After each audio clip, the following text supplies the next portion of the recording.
गोवा में पीएम मोदी ने 77 फीट ऊंची भगवान राम की मूर्ति का अनावरण किया। कहा, आज का भारत अपनी सांस्कृतिक पहचान को नए संकल्प और नए आत्मविश्वास के साथ आगे बढ़ा रहा। कर्नाटक के उडुपी में पीएम मोदी ने कृष्ण मठ में की पूजा अर्चना, सामूहिक भगवत गीता पाठ में हुए शामिल, रोड शो भी किया।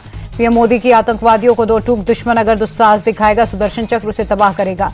पीएम मोदी ने उडुपी को बीजेपी के सुशासन मॉडल की कर्मभूमि बताया। कहा, श्री कृष्ण की सर्वजन हिताय सर्वजन सुखाय की नीतियां, इस पर ही बीजेपी आगे बढ़ रही। 4 और 5 दिसंबर को भारत के दौरे पर रहेंगे रूसी प्रेसिडेंट पुतिन। पीएम मोदी के निमंत्रण पर 23वें भारत रूस सालाना समिट में होंगे शामिल।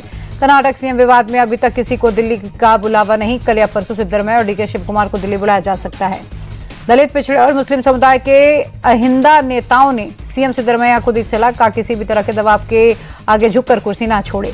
कर्नाटक वोकालिंगराज संघ के अध्यक्ष ने डीके को सीएम बनाने का दिया अल्टीमेटम। नहीं बनाया गया तो राज्य भर में प्रदर्शन की चेतावनी दी। कर्नाटक में सीएम की कुर्सी विवाद पर बीजेपी के शहजाद पूनावाला का बयान। कहा, कांग्रेस में सिर्फ सत्ता की अहमियत, प्राथमिकता जनता नहीं सत्ता। दिल्ली में चुनाव आयोग पहुंचे टीएमसी नेता एसआईआर के मुद्दे पर अधिकारियों से मुलाकात। टीएमसी के 10 नेताओं के डेलीगेशन ने की मुलाकात। पश्चिम बंगाल में एसआईआर का विरोध कर रही टीएमसी, ममता बनर्जी ने इसी को 2 लीटर लिखकर जताई आपत्ति। एसआईआर को लेकर बीजेपी सांसद मनोज तिवारी का तृणमूल पर हमला। कहा, ममता सरकार अब कुछ दिनों के मेहमान, सत्ता जाने के भय में एसआईआर का विरोध।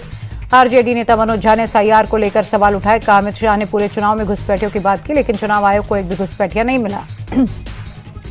आधार कार्ड को लेकर महाराष्ट्र सरकार का ऐलान। आधार कार्ड अब नहीं माना जाएगा जन्म प्रमाण पत्र, अब ये सिर्फ आईडी कार्ड। महाराष्ट्र सरकार के मंत्री दादा भुसे के बयान से चढ़ा सियासी पारा। का एकनाथ शिंदे एक बार फिर राज्य के सीएम होंगे।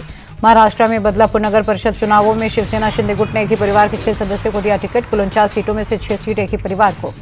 शिवसेना के दबंग नेता वामन मात्रे ने खुद के साथ अपनी पत्नी, बेटे, भाई, भाभी, भतीजे को टिकट दिया। बीजेपी ने कहा, शिंदे गुट को काबिल उम्मीदवार नहीं मिले। नागपुर के बीजेपी विधायक आशीष देशमुख ने मंच से दी धमकी। कहा, ज्यादा फड़फड़ किया तो बीच से फाड़ दूंगा। मुख्यमंत्री नागपुर का ही है।